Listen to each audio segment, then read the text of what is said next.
Canada. Vast, wild, and endless. From the towering Rockies of the west to the windswept shores of the east, it has always called to me. I've seen every province from coast to coast, except one. Newfoundland, the final chapter in my journey, the one place that has waited, untouched, unexplored. But today, that changes. This is the far edge of Canada, and I'm here to get lost in it.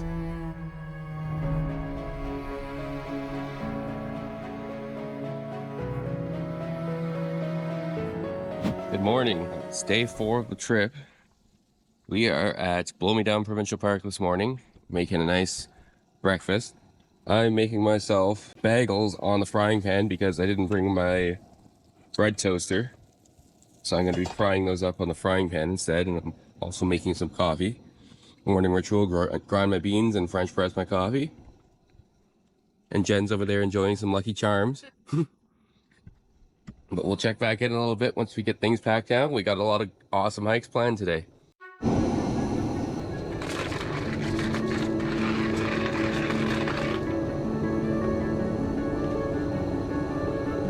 Day 4 started slow. Breakfast at Blow Me Down, soaking in the stillness after a good night's sleep. We headed to the comfort station to clean up, and about halfway there, I realized I left my towel sitting on the hood of the truck. Luckily, it was still there, just barely hanging on.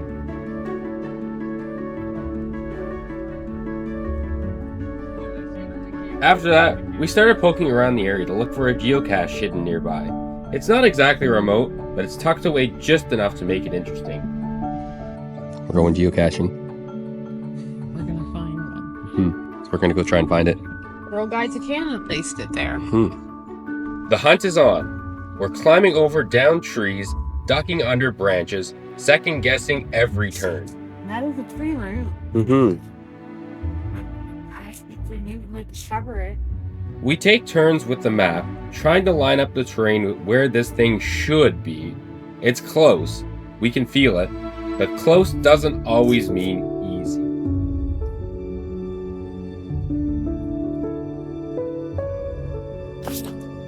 Oh, yeah. I'm not as small and nimble as you. This is the spot, apparently. Oh, found it. Oh, we got a little treasure troll. Some twigs. Logbook.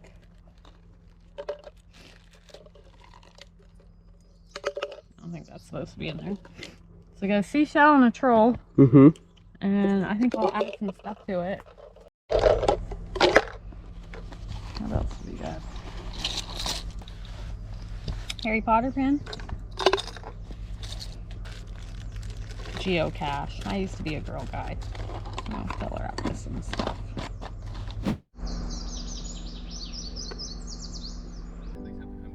Just down the road from the park, we rolled into Lark Harbor, a quiet little spot at the edge of the map. We came for the Cedar Cove trail, chasing rumors of a beached ship somewhere along the shoreline.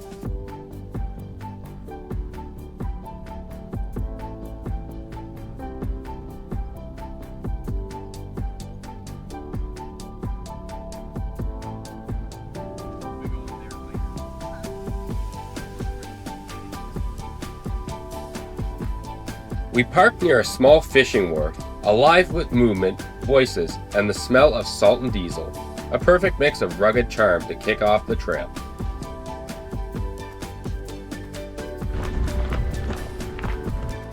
Doing Cedar Cove Trail.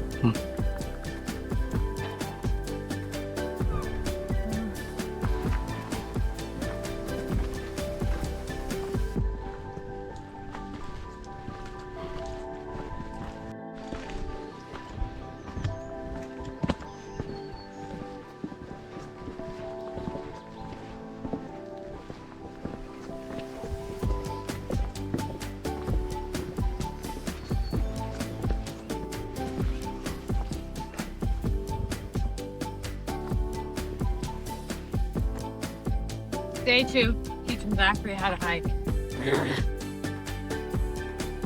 Teaching me how to hike. Ooh. That is really cool.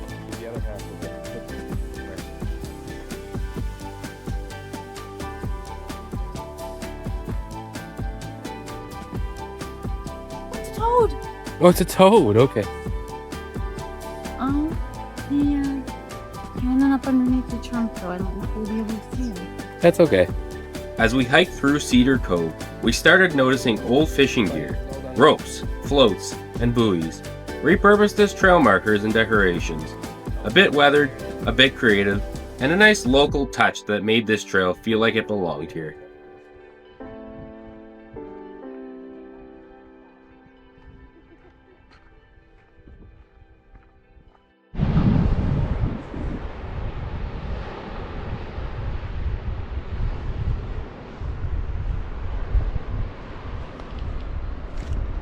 All right, we're saying goodbye to the ship for now.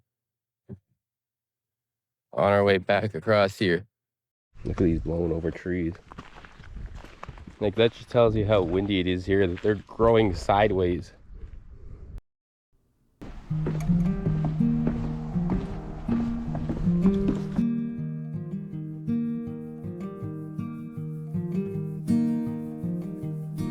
Next on our hike list was Bottle Cove, a spot that came highly recommended by just about everyone I talked to.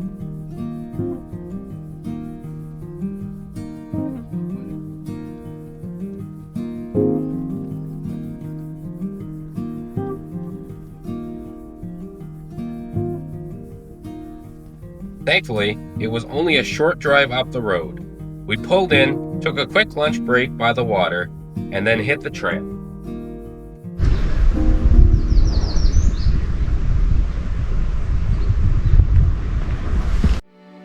This is the old lighthouse topper here. Interesting stuff on it. Looks like that's what it used to look like a long time ago. Some ice from winter storms. Crazy. That's funny. 1989, dwelling intentionally burned by the Coast Guard. Here we go.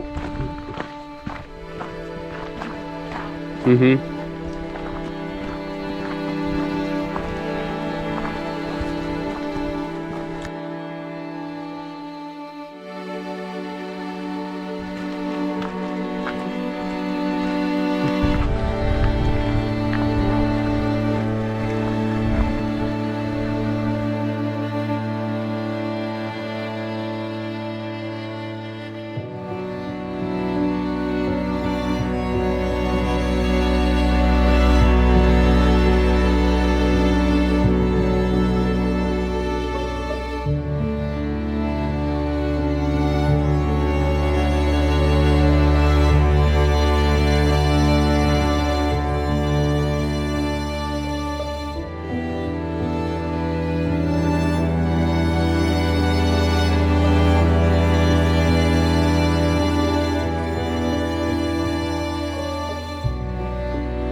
Time for the next adventure.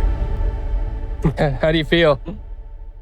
Like, why did I suggest another bike to you? We hadn't planned on doing a third hike today, but with the weather finally on our side, we didn't want to waste it. Murray Mountain crossed our minds for about 10 seconds until we got a good look at the size of it, and then that plan ended pretty quickly. Instead, we settled on a hike to Copper Mine Falls, tucked into the far side of Blow Me Down Provincial Park, a solid compromise, and honestly, a pretty good one.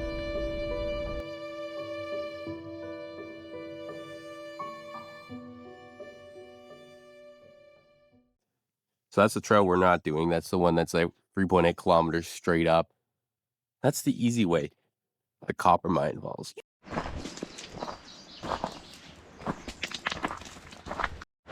I seen it. Cool guy. I wonder what he is. I'm not sure. I didn't bring my camera. But I said I wasn't carrying anymore. Yeah. Oh, I'm not doing too good. No.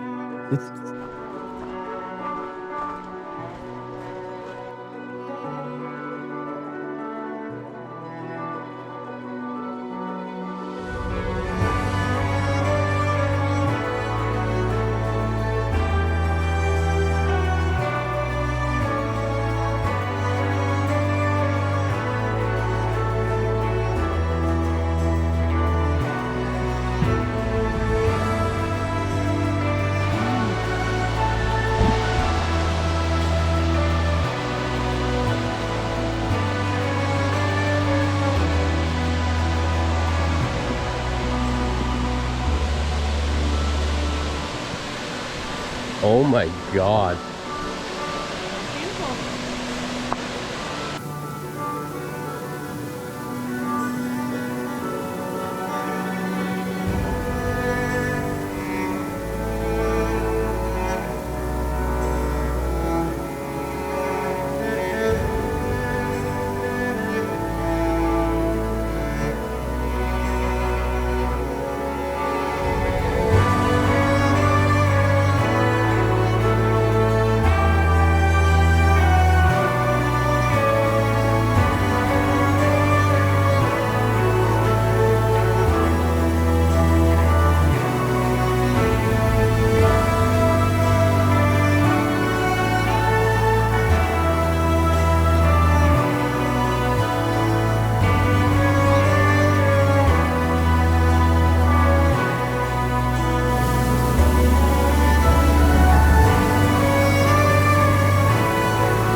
I like that.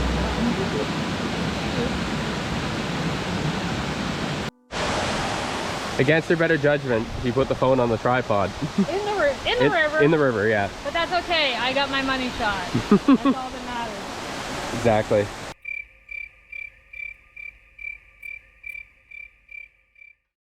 All right, for supper tonight, I'm making chicken pan alfredos. I got my chicken here, which I vacuum seal in some nice bags, so it keeps it fresh longer. And I got my water boiling for my pasta. I bought a bunch of these at Costco the other day. So this is pan rigate pasta. I got my Alfredo sauce, also from Costco. I got my butter and my oils and all my utensils. Using my MSR Alpine Chef knife again, and I'm also using my GSI folding tools as well. And my Cedar Summit folding pot and my Lodge cast iron. Because can't go wrong with the cast iron. So stay tuned to see how this meal turns out. Alright, I definitely went a little overboard with the chicken. It'll be a very chickpea pasta dish. I got my pasta boiling in here right now. Soon we'll be adding the sauce. And here's the finished product. Good morning. It's day 5, and it's pouring rain outside today. So we packed up camp in a hurry, and we're gonna go clean up and dry ourselves off a little bit. Jen just filling out our survey cards for the campground because they were really lovely here, and we wanted to get more stickers. So we're day 5 on this trip, and so far Our Blue Yeti battery pack is holding up really good, despite running the fridge constantly in the heat and charging devices and stuff. And that's all thanks to the 500-watt solar panel that's on the roof of the tent. Day 5, and the rain made a comeback. So we hit pause on the trails and went looking for something indoors. We had been looking forward to checking out the Newfoundland Insectarium, a place we'd heard almost nothing about, but something told us it was worth the stop. Tucked away in Deer Lake, it's one of those places you might drive right past, but you really shouldn't. We won't spoil it, but if you're into bugs and butterflies, this place delivers. Here we are.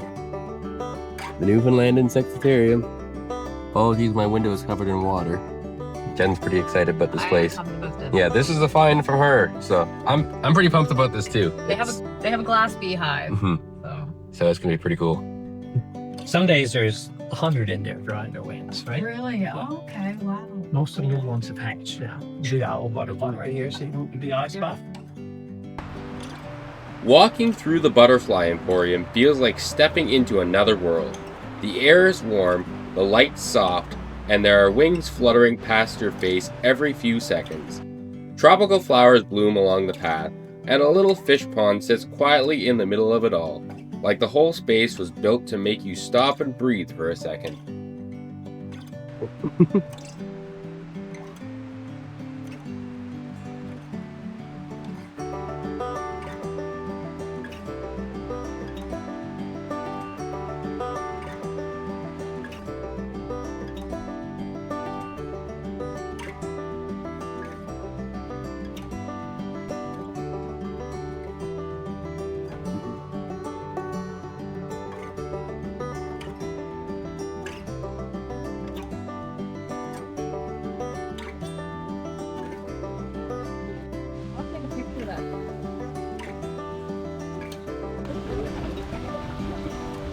Do you think that's how they're missing the trunk? The voice of getting? It must be. The only way I could see it that way.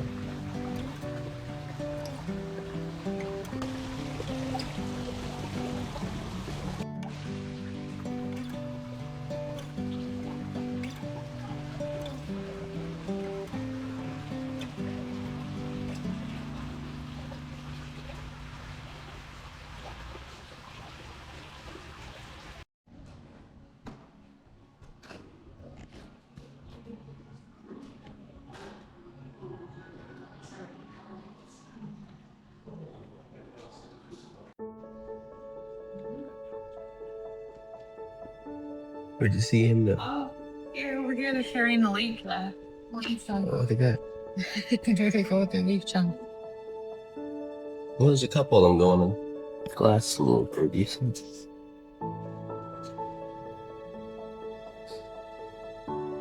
Wow, they can sure go quite quick with those leaves. Look at them go. Look at that one go over there towards the hole. That is really cool. That there, that's a nest, you mean? There's the lake, yeah.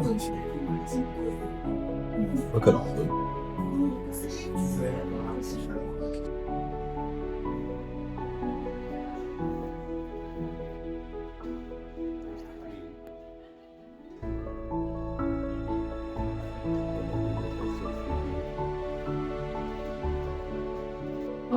Yeah, maybe I'll The beehive. Zach, look at this spot. Okay to go with it? Yes. Okay.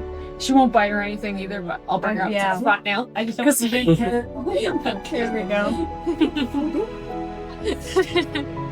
Yeah, they're from Australia, and in the wild they eat eucalyptus, but here they really enjoy raspberry leaves, so that works. Oh, okay, like the other, like the smaller ones. Yeah, too. almost everything in here that's a herbivore likes to eat raspberry leaves, which is very good for us. Like, makes it easy. Makes it easy, yeah, because you don't have to import anything. Yeah. Like, grow something, We yeah. got a lot growing out here, but So funky.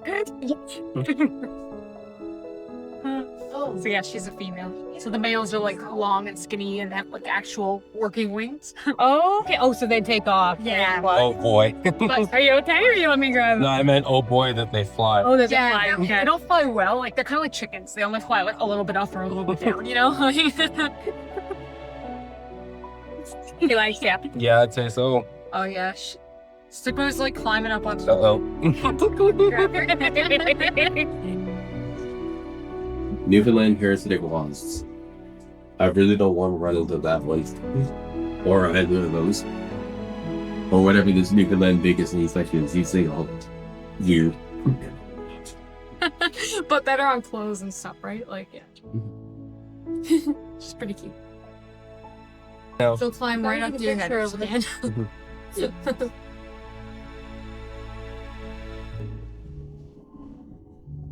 That's a huge no for me. Mexican red rump tarantula, also known as a Mexican black velvet. These tarantulas come from Mexico and are named for their distinctive red hairs on their abdomens. They primarily eat small insects, but will generally consume anything they catch and overpower. That's a huge no for me. These tarantulas are skittish and tend to run away if threatened or disturbed. They are also likely to kick hairs from their abdomen in defense if startled. That's a nope. They're so good. Jen's just loving I spiders. love the bug. The thing was, you wouldn't lose them. You'd know where it was. It's not the little thing you're looking for. You're telling me you wouldn't lose a tarantula? Pretty quick, they probably hide. Yeah, exactly. Look at this guy. Mm-hmm. They're also cute. This is a Mexican red meat tarantula. Reason number 3, I'm not going to Mexico. Generally will not bite humans. Oh, okay. That makes me feel better.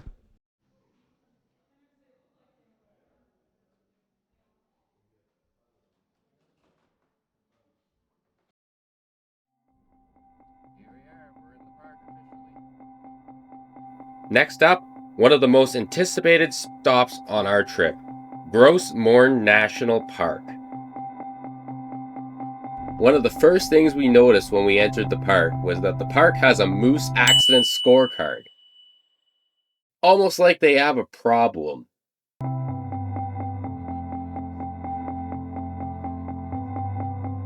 The mountains here rise sharp and rugged from the coastline, carved by time and glaciers, with deep fjords cutting inland like scars.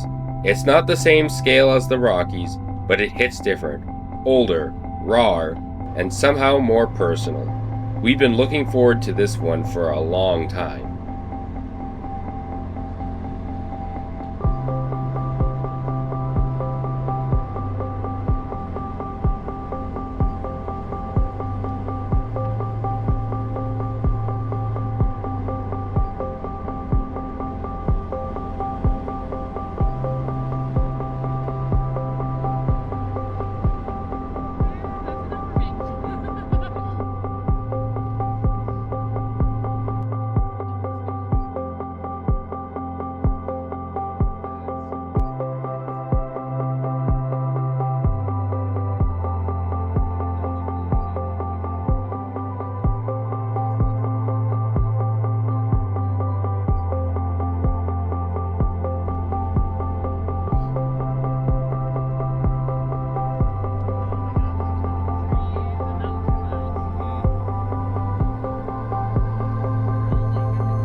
But for now, the mountains and fjords would have to wait because it was time to set up camp. Welcome to our campsite for night 5. We are in Berry Hill campsite at Gros Morne National Park. It's a little nicer than the provincial parks we've been staying at because all the roads are paved and the sites are a little bigger. We picked a spot that was really good this time because we're right next to the comfort station and the Wi-Fi because we want to do some laundry and stuff later. So this is our site for tonight. So we have the truck positioned on the go treads and we got the tent set up.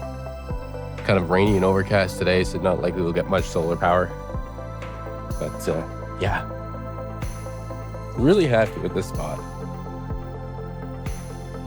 There's so much space here.